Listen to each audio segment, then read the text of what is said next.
Welcome to the training on OMB data collection for ACL dementia grantees. This training will take approximately 20 minutes to review. In today's presentation, I'll provide training on the OMB data collection form that is required for all Alzheimer's disease program grantees. We'll cover several learning objectives. First, we'll provide an overview of the OMB data collection process. You'll become familiar with the various sections of the data collection form, including the specific categories of data and special instructions for a few of the data fields. Finally, we'll share where you can go to get more information if you have further questions. Before we start looking at the data collection form, let's talk for a minute about why it's so important to collect accurate data about project activities. The data that you report on the OMB form serves several critical purposes. First, the information helps you manage your project and determine whether you're meeting your goals. Are you reaching the intended target audiences? Are underserved populations accessing your programs? If the numbers don't reflect where you were hoping to be, where do you need to make adjustments? Second, the goal is for grants to be able to sustain successful project activities after the grant period has ended, and having good data is very important in being able to demonstrate to potential funders why they should support your work. The data on the OMB form is only one part of that picture, but it's an important part. And third, the information collected on this form is also important in helping ACL demonstrate the impact of these projects and sustain funding for the future of the program. These numbers are regularly reported to Congress and ACL leadership. So now let's start getting familiar with the specifics of the form. Let's start with an overview of the OMB data collection process and requirements. You can see here a screenshot of one of the sections of the data collection form. Data is reported twice a year as part of your semi-annual reporting process. Your report includes both a narrative report and the OMB data form. When you're submitting your data, please use the Excel spreadsheet that ACL has provided to you. Submit your data in Excel format. Do not save it as a PDF. There are 3 separate worksheets within the form, which we will look at in more detail in a moment. Note that the spreadsheet is locked and will not allow you to make any changes beyond entering your data. Your program participants may occasionally leave certain questions blank when you request their demographics, but please note that all data fields are required, so you must attempt to collect all required information for all participants. The data that you report should be cumulative, starting from the first date of your grant. This means that the numbers you report for people served, professionals trained, and direct service units should always either stay the same or increase. They should never decrease over time. And finally, there's a quality check built into the form that will alert you to certain errors. We'll look at this more closely later in the training. Let's take a look now at the 3 worksheets within the OMB data form. The first worksheet is where you will report data on people living with dementia and caregivers to whom you're providing services. We collect demographic data on various categories such as age, race and ethnicity, gender, geographic location, military status, living situation, and caregiver relationship. The second worksheet is where you'll report the number of professionals you train on dementia. This is broken down by the roles of the people being trained. The third worksheet is where you'll report the number of direct service units you provide, as well as some basic information on expenditure categories. Now we'll spend a little time talking about the first worksheet, where you report data on people living with dementia and their caregivers. There are some important points to be aware of here. First, you only need to collect data for those people who you provide direct services to. There are many types of project activities that don't count as direct service. These can include things like outreach events, health fairs, presentations to local community organizations to raise awareness of the project and its services, or brief cognitive screening activities without other associated support services.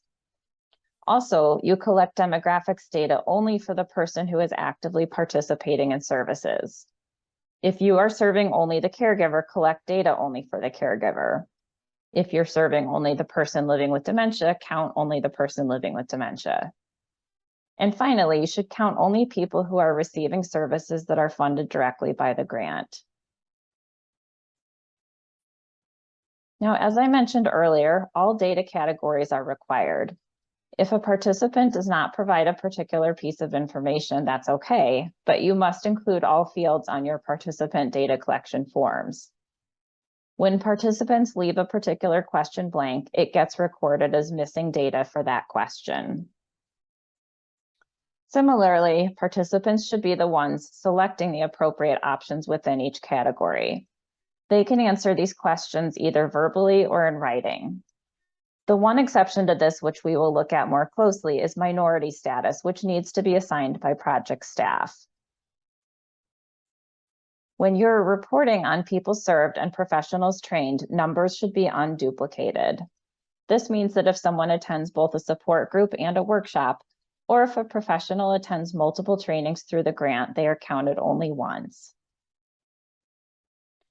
At several points in this presentation, I'll be referencing a document that the Resource Center has developed, which includes definitions of data terms and provides answers to many frequently asked questions.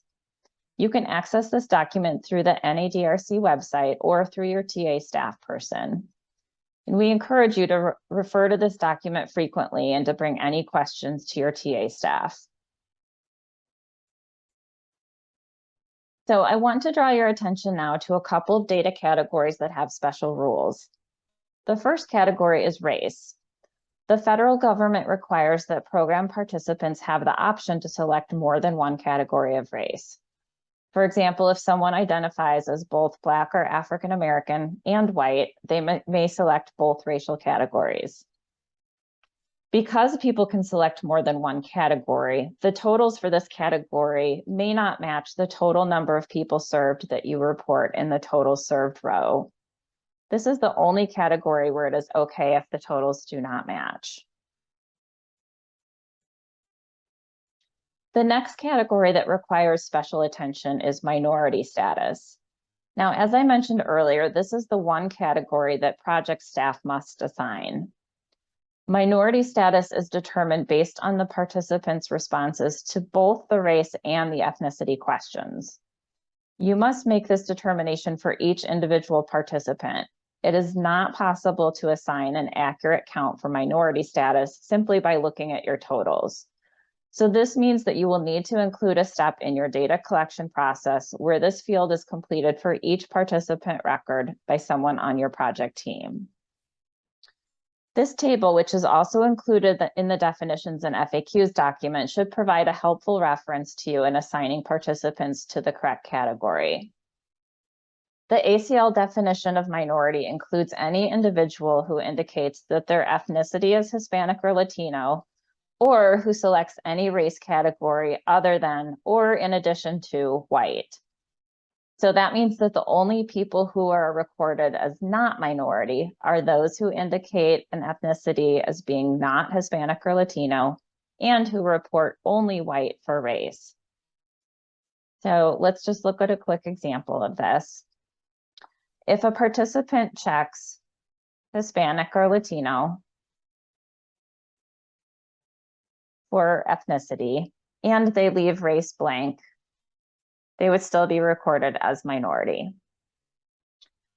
If we have another participant who checks not Hispanic or Latino for ethnicity, and let's say that they select Asian or Asian American and they select white for race. Because they selected a category other than white under race, they would still be assigned as minority.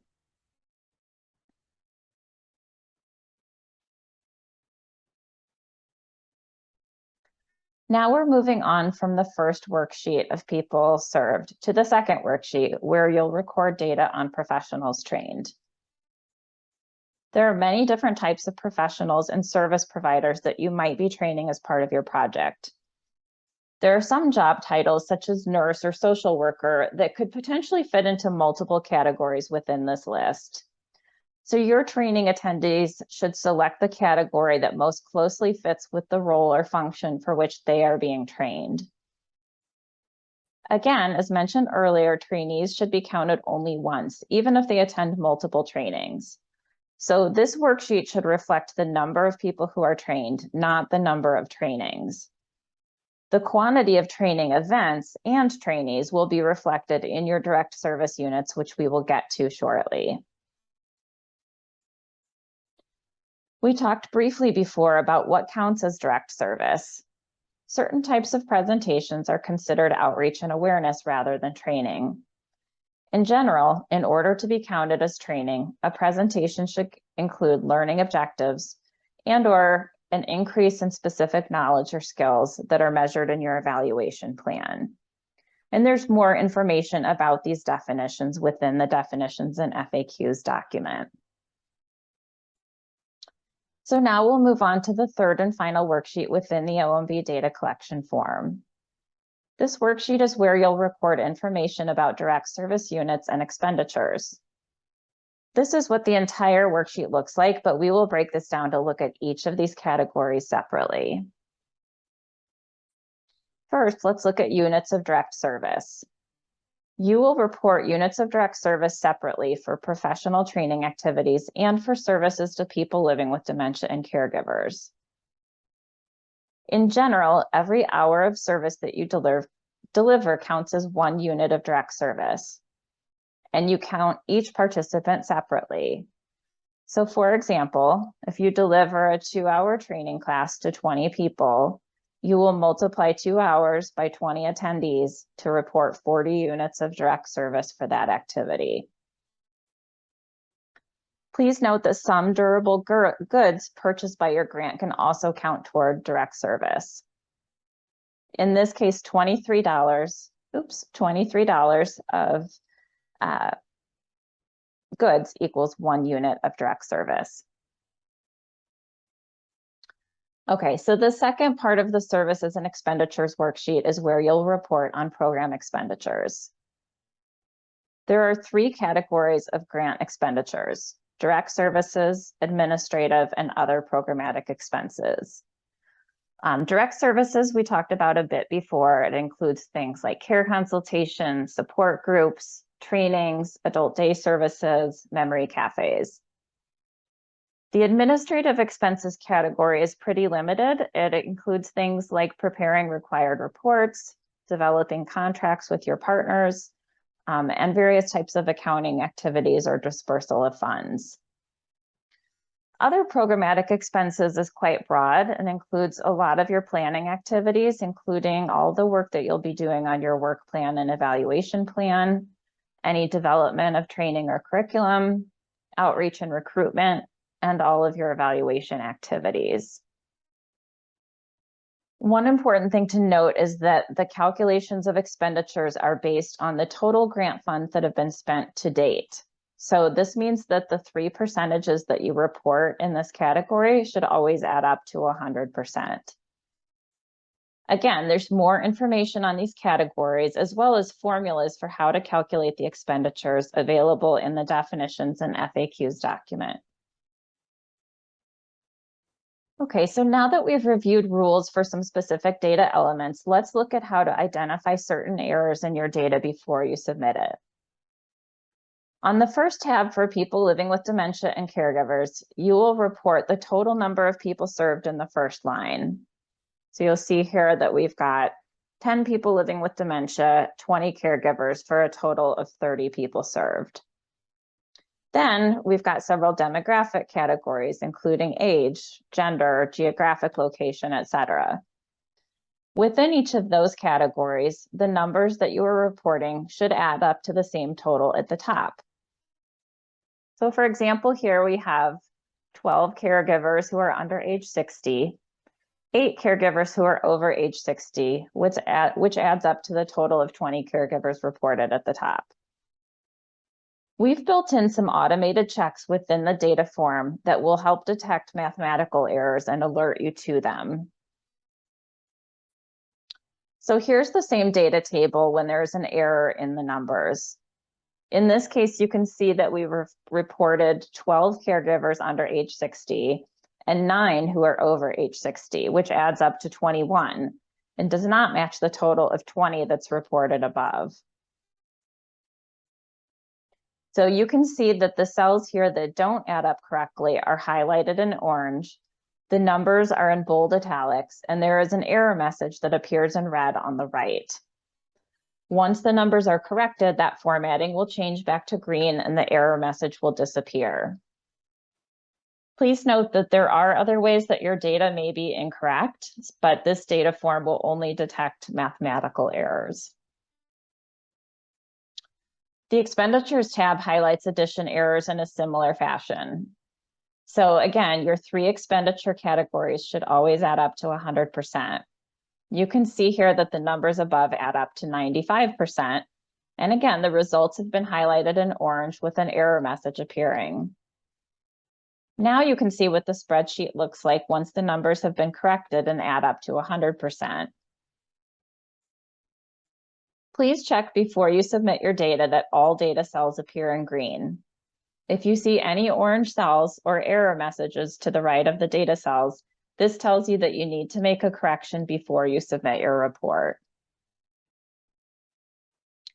So we'll wrap up with a few general reminders about your OMB data.